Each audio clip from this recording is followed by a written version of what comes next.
اسلام آباد کے اندر 10-12 ہزار لٹھ بردار ہیں، تلواروں والے ہیں، اسلحہ والے ہیں، اور انہوں نے اٹھ کے جا کے اچانک پارلیمنٹ پہ قبضہ کر لینا ہے، انہوں نے سینٹ پہ قبضہ کر لینا ہے، انہوں نے جی ٹی روڈ کو بند کر دینا ہے، آزاد کشمیر کے لیے انہوں نے راستے بند کر دینے۔ تو ایک اس حوالے سے ان افواہوں میں کتنی صداقت ہے اور یہ کتنا افسانہ ہے؟ دیکھیں، میں تو اس پہ حیران ہوں۔ ادارے تو نہیں، چند شخصیات جو ہیں، میڈیا ہاؤسز بھی شاید میں نہ کہہ پاؤں، کہ وہ افواہیں پھیلا رہے ہیں، اور یہ افواہیں شروع سے پھیلائی جا رہی ہیں۔ مولانا صاحب کے قافلے میں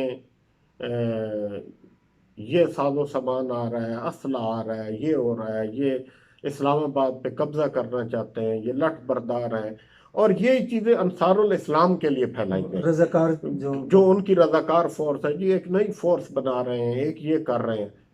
اور اب آپ دیکھیں کہ انصار الاسلام پہ آپ پابندی لگا چکے ہیں، جی، اور پوری دنیا کا میڈیا اور آپ کا قومی میڈیا ان کی تعریف کر رہا ہے، تعریف کر اور انہوں نے جتنی خوبصورتی سے کراچی سے لے کے اسلام آباد تک، اور جس ڈسپلن کا، جس نظم و ضبط کا مظاہرہ کیا ہے، تو اس کے بعد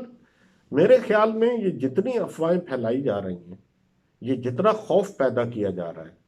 یہ بالکل غلط ہے، ایسا بالکل نہیں ہے۔ اور مولوی کے بارے میں جو آلریڈی طبقوں کو بتایا جاتا تھا، یہ رجڈ قسم کے لوگ ہیں، اور وہ بھی اب لوگوں نے دیکھا ہے، اور مولانا صاحب کی کہ کوئی ایسا معاملہ نہیں ہوا۔ آپ نے دیکھا ہوگا کہ قومی ایشو ہے میڈیا، اس کے اوپر مولانا نے مولانا فضل الرحمان صاحب میڈیا کی آزادی کے لیے، مطلب یہ ایک بڑا اب ایک انوکھا کام ہو گیا کہ میڈیا کی آزادی کے لیے مولانا فضل الرحمان ایک مولوی لڑے گا، بالکل، اور انہوں نے اس کو اپنے ایجنڈے میں سر فہرست رکھا ہے۔ آپ دیکھیں کہ حامد میر جیسا لبرل بالکل ان کے جلسے میں جا کے خطاب کرنے پہ مجبور ہو گیا، درست کہتے ہیں۔ اور پھر خواتین صحافیوں کے بارے میں شروع میں افواہیں پھیلائی گئیں، جی جی، کہ جی خواتین کا داخلہ بنا ہے، خواتین وہاں نہیں جا سکتی۔ کل آسمہ شرازی نے اور دیگر خواتین رپورٹرز نے سارا دن ہم وہاں تھے، آج بھی تھے، تو آپ نے دیکھا خواتین رپورٹر وہاں پہ، بلکہ انصار الاسلام کے جو لوگ ہیں وہ ان کو تحفظ بھی فراہم کر رہے ہیں، اسٹیج پر بھی نظر آئی ہیں۔ ہاں، اسٹیج پہ بھی نظر آئی ہیں۔ تو اب جی خواتین کو دوپٹہ اوڑھنے پہ مجبور کیا گیا۔ اب ملکی اور غیر ملکی جتنی خواتین صحافی ہیں، وہ انہوں نے وہاں پہ دوپٹہ اوڑھا ہے، لیکن وہ ماحول ایسا ہے کہ خواتین کو خود یہ احساس ہوا ہے کہ ان کو یہ دوپٹہ اوڑھنا چاہیے، اور یہ ایک خاتون کی تکریم ہے۔ بالکل، تو میرے خیال میں جتنی بھی اس حوالے سے افواہیں پھیلائی گئی تھیں، وہ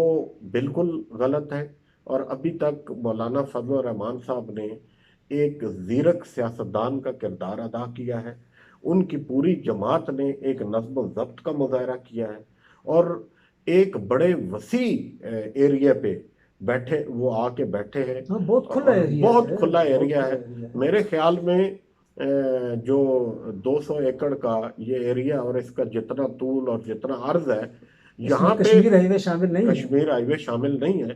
یہاں پہ اگر آپ 10 لاکھ لوگ بٹھا دیں تو وہ 10,000 نظر آئیں گے، بالکل اسی طرح۔ لیکن مولانا فضل الرحمان نے یہ ٹاسک بھی قبول کیا، اور اتنے بڑے جلسہ گاہ کو انہوں نے بھر لیا۔ اب کتنی تعداد ہے؟ عام جو ہمارے صحافتی ذرائع ہیں، جو صحافی رپورٹر سے میری وہاں بات ہو رہی تھی، وہ کہتے ہیں جی 1.5 سے 2 لاکھ لوگ تو ضرور ہوں گے۔ بہت بڑی تعداد، ٹھیک ہے، 1.5 سے 2 لاکھ۔ اور جو ادارے ہیں ان کی مختلف اطلاعات ہیں، کوئی 70,000، 80,000، پولیس بھی کوئی 90,000 کے قریب کہہ رہی ہے، اور آج تو پرویز خٹک صاحب بھی کہہ رہے ہیں کہ 40-50,000۔ نہیں، کل عمران خان صاحب نے بھی گلگت بلتستان میں وہاں جو خطاب کیا، اس میں بھی انہوں نے کثیر تعداد کا ذکر کیا۔ ٹھیک ہے، تو اب بات یہ ہے کہ یہ لیکن فیصل وارڈر صاحب کا آپ نے سنا؟ اس پہ ہم آگے بات کریں گے، بہت سارے لوگوں کا وہ معاملہ ہے، لیکن یہ ہے کہ ہم تو چونکہ اوپنلی وہاں پہ تمام کیمپوں میں گھومے پھرے ہیں، ہر جگہ گئے ہیں، ہمیں تو کوئی ایسی چیز نظر نہیں آئی، اور نہ ہی لوگوں کا کوئی رویہ ایسا لگا کہ وہ کسی تصادم کی طرف جا رہے ہیں یا جانا چاہتے ہیں۔ اچھا، آپ کے پاس اطلاعات ہوتی ہیں ملک صاحب، ایک ہی بات بتائیں، کیا یہ تجویز بھی زیر غور ہے کہ مولانا فضل الرحمان صاحب کو اور دیگر جو اپوزیشن جماعتیں ان کی کیا